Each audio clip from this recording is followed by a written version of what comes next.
sekolah masak. Kenapa aku bisa bilang begitu? Karena kalau kita sekolah masak atau kursus memasak, otomatis kita akan mengenal beragam bumbu masakan, beragam jenis saus-sausan, beragam jenis kecap. Ibarat kata seperti itu. Yang kalian pelajari di rumah aja itu nggak ada gitu loh. Bedanya di situ. Orang akan cenderung larinya itu ke yang sekolah ini tadi. Karena apa? Ada satu nilai di mana dia ini plus, dia ini sekolah, ada sertifikatnya. Orang cenderung membeli di tempat yang sudah kursus masak ini tadi.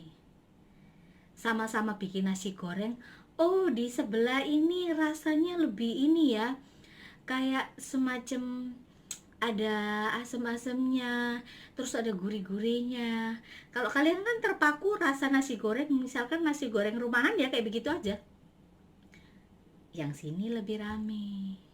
Karena apa? Ada pembaruan ilmu. Sertifikasi ini perlu. Terus ada nih yang tanya, sekolah salon mahal nggak sih? Pasti mahal dan lain-lain. Sayang, namanya kita belajar, membeli ilmu, itu kan pasti ada harga yang harus kita keluarkan, entah itu besar atau kecil. Tapi kembali lagi, namanya kalian sudah modal, sudah pasti akan balik modal, kan begitu. Kayak sekolah salon itu harganya macam-macam, dari yang murah sampai yang paling mahal pun ada. Semua tergantung budget kalian. Kalau di tempat aku 4 juta aja sudah bisa sekolah salon, ya kan? Jadi kalian pintar-pintar memilih tempat kursus, di mana tempat kursus itu yang kalian lihat salon yang produktif. Jadi bukan hanya sekedar salon yang menjual ilmu, tapi salon yang produktif dan benar-benar dia itu diminati oleh masyarakat. Kalian belajar di tempat seperti itu. Karena apa? Dari situ kita akan tahu, oh ini teacherku ini kok marketnya bagus banget gitu loh. Ya apa ya? Ilmunya juga maksudnya bisa kita serap benar-benar secara langsung karena ada customer datang. Bukan hanya sekedar kita belajar dikasih modul, kasih praktek model selesai, enggak begitu. Kalau cari tempat untuk kursus kita harus lihat, cek recheck benar. Jangan hanya sekedar melihat tempatnya bagus. Kalau tempat itu bisa disetting sayang, tapi kalau keramaian tingkat salon itu nggak bisa disetting. Ya begitu cara bedainnya salon yang produktif dan dengan tidak produktif. Saran saya untuk memilih tempat kursus pun, carilah salon-salon yang produktif. Produktif dalam arti customernya banyak. Kalau dia customernya banyak, berarti nanti yang diajarkan ke kamu pasti akan berhasil di salon kamu. Karena tekniknya pasti akan sama yang diajarkan. Gitu. Itu yang kedua ya. Terus yang ketiga nih. Yang ketiga ini sering-sering kita bikin promo. Kita bikin promo. Promonya seperti ini. Contohnya ya. Misalkan rambut pendek harga 150, misalkan smoothing rambut gitu. Smoothing rambut pendek 150. Free cuci rambut ketika sudah 3 hari. Ya kan? Ini kelihatannya sepele. Anggap saja kalian amal keramasin customer kamu. Ya kan? Orang akan lebih senang karena orang akan berpikir kalau smoothing kan 3 hari baru dia bisa cuci toh, 3 hari baru bisa cuci. Kalau dia cuci sendiri, dia terkadang kok begini ya rambut saya kok begini. Tapi kalau kalian yang cuciin segala macam, kalian servis, kalian komunikasi dengan customer kalian, nih ya, rambutnya sudah lurus ya, sudah bagus ya, berarti tidak ada gagal ya. Customer merasa diperhatikan, itu poin plus gitu loh. Promo kayak begitu itu sangat mujarab, dan anggap aja kalian amal air gitu. Terus lagi, bikin promo yang bagaimana ya? Kalian bikin promo misalkan lagi nih, kalau ini patokannya di salonku ya, smoothing rambut garansi 3 hari. Kenapa aku garansi 3 hari? 3 hari kan nggak bisa cuci rambut tuh. Kalau dia cuci rambut di rumah sendiri, misalkan ada bengkoknya rambut ataupun tidak jadinya rambut, kita revisi gratis. Itu sudah konsekuensi kalau kita kasih garansi. Karena apa?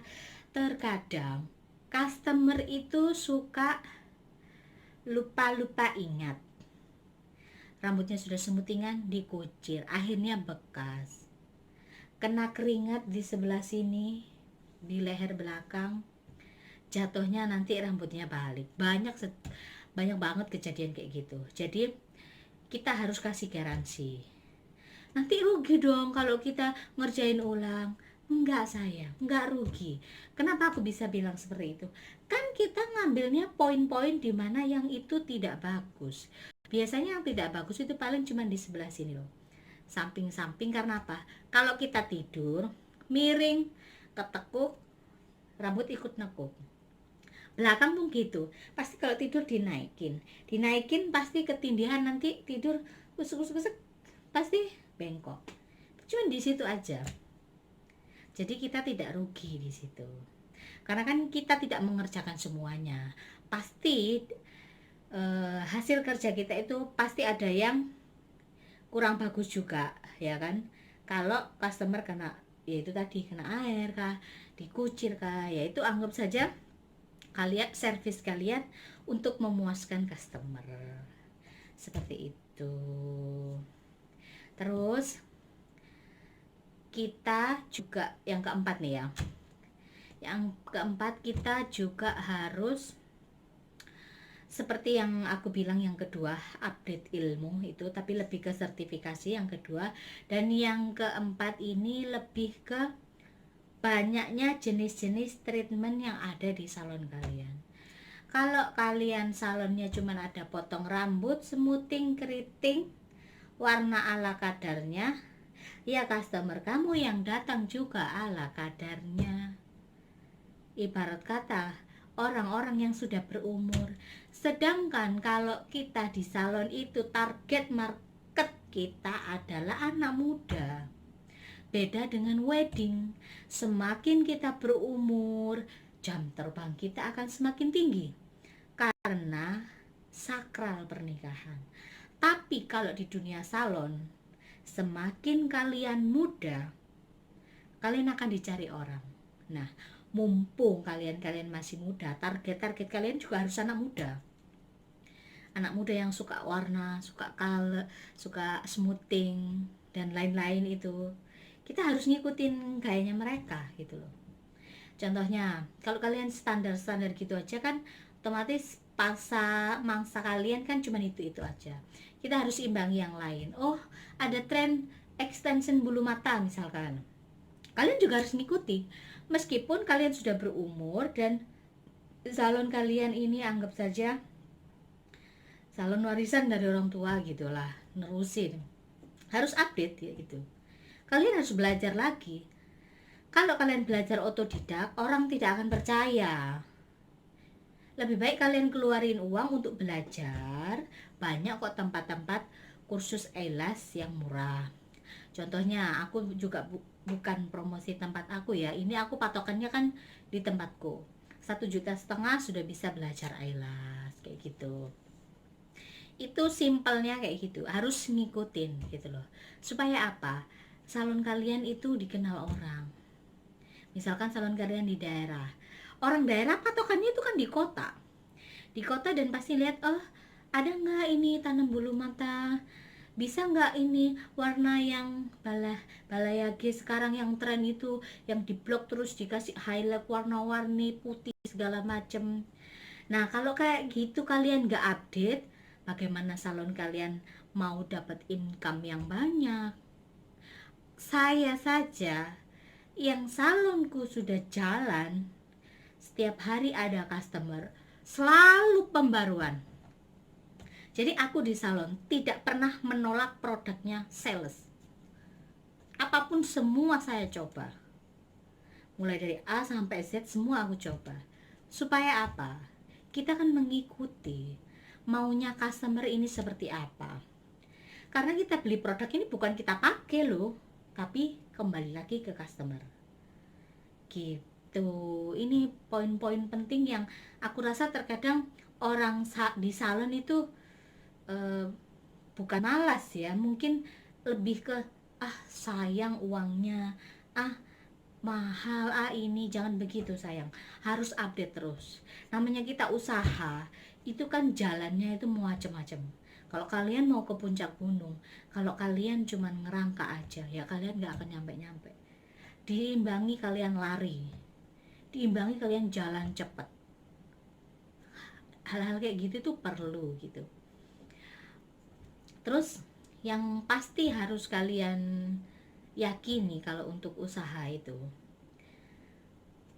kalian yakin aja kalian banyak beli produk misalkan, nggak mungkin produk itu nggak akan keluar meskipun 1 atau 2 biji. Nggak mungkin nggak ada orang yang akan datang ke salon kalian. Yang penting apa? Salon kalian selalu buka, jangan pernah tutup. Dalam arti sesuai jam kerja loh ya, harus continue bukanya. Jangan 1 hari buka 2 hari enggak, 1 hari buka 2 hari enggak. Gimana orang mau kenal salon kamu? Ya kan? Sering-sering posting hasil kerja kamu, mulai dari ruang lingkup kecil dulu yang ada di kontak WhatsApp kamu, yang ada di kontak media sosial kamu. Ini perlu supaya apa? Orang mengenal, oh ini loh hasil kerjanya salon ini, oh bagus ya kalau rambut kita diginiin ya. Akhirnya orang akan tertarik. Dan sponsor utama adalah diri kalian sendiri. Kenapa aku bisa bilang seperti itu? Karena kita di salon adalah menjual penampilan. Otomatis penampilan kita itu harus trendy, harus benar-benar menarik perhatian orang. Contohnya, entah itu rambut kalian warna, atau kalian apain, kalian pasang elas extension, supaya apa? Orang bisa tertarik dan pengen apa yang kamu pakai, kayak begitu. Jadi hal-hal kayak gitu tuh sebenarnya sangat-sangat penting untuk kita lakuin kalau kita punya usaha salon. Gak hanya sekedar usaha salon lah, segala jenis usaha pasti akan seperti itu. Gimana cara kita untuk mencari customer, untuk menarik customer supaya tertarik dengan kita. Anggap aja kalian ini lagi cari pacar. Kalau kalian cari pacar kan kalian cantik-cantikin diri kalian. Salon pun seperti itu. Dan ada tambahan satu lagi nih, salon di dunia sekarang, era digital, era foto-foto selfie, kalian harus memperbarui yang namanya interior. Saya patokannya di aku ya, di salonku 2 tahun sekali selalu ada perubahan. Kalau aku lagi banyak sekali keuntungan, itu 1 tahun sekali pasti aku akan adain perubahan, tapi tidak langsung menyeluruh.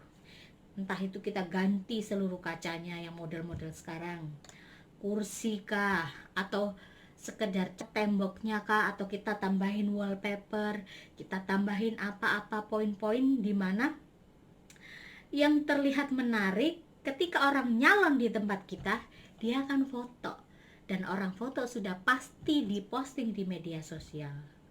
Teman-temannya akhirnya tanya, di mana itu, salon mana, pengen deh ke sana, bagus ya. Nah, itu poin-poin di mana nilai plus salon kamu itu ada gitu loh. Jangan hanya sekedar dibiarin.